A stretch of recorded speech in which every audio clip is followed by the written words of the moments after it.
What is up everyone, Tian from Ambience and Design, and today video we're going to be talking about designing furniture in Design 131. Now let's get into the video.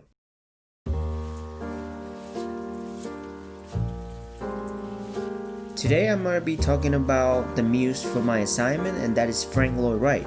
Frank Lloyd Wright, one of the most influential architects, if not the most influential architect within the 20th century, was born in June 8, 1867 in Richland Center, Wisconsin. His mother, Anna Lloyd Jones, was a teacher married to his father, William C. Wright, who was a musician. In order to help his family financial situation, in 1885, Frank Lloyd Wright attended and worked for the Dean of Engineering in the University of Wisconsin, but he would dream about being in Chicago, where the skyscrapers were rising at the time. In 1887, he traveled to Chicago working on architectural detailing for Joseph Lyman Silsby, who was an American architect.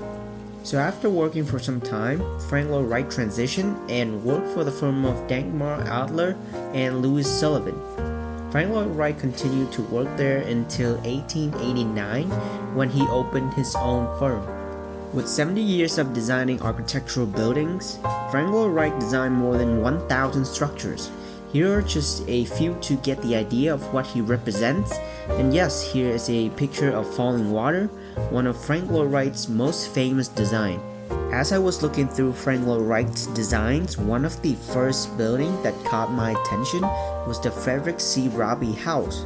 Now, this house, built between 1909 and 1910, is a family home, and it expressed the essence of prairie style, inspired from the landscape and plant life of the Midwest region of the United States.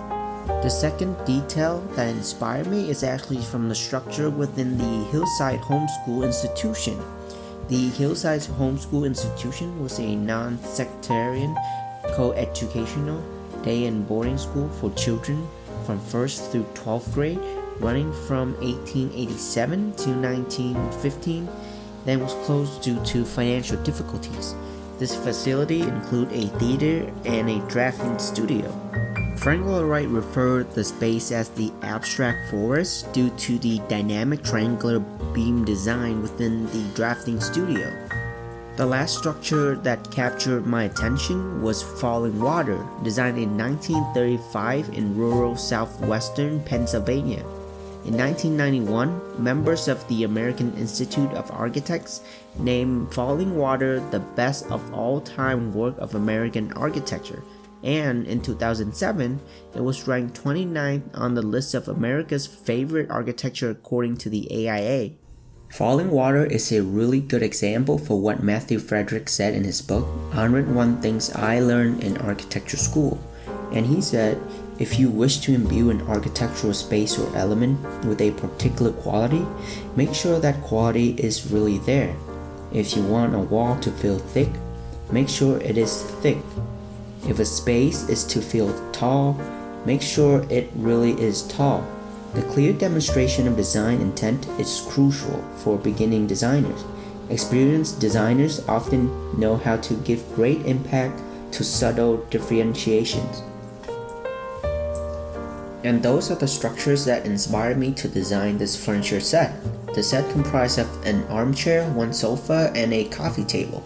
Because the armchair is designed for a single person, I wish to emphasize it within the entire furniture set. That's why I chose the oak beam truss to exaggerate the shape of the armchair. With the sofa, I really want to emphasize the horizontal axis. That's why I make sure all of the lines that I designed for the sofa are straight and don't have any curvatures.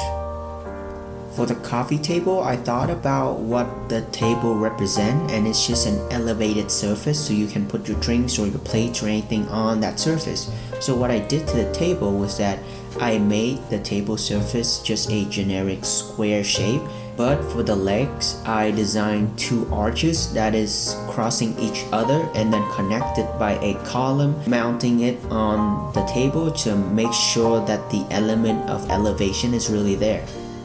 For materials, the first thing I can think of is wood as the frame structure for both the armchair and the sofa, as well as the surface for the coffee table.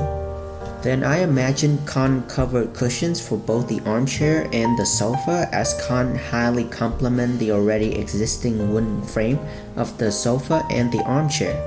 For the legs of the armchair and the coffee table, I imagine some sort of reflective material such as polished aluminum, as it greatly contrasts the wood pattern as well as the cotton texture.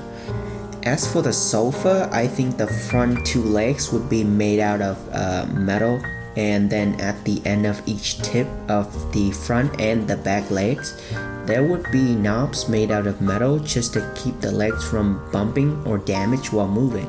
And that's it for this assignment. Like, comment, and subscribe for more architecture content from Ambience and Design, and I will see you guys next time. Goodbye.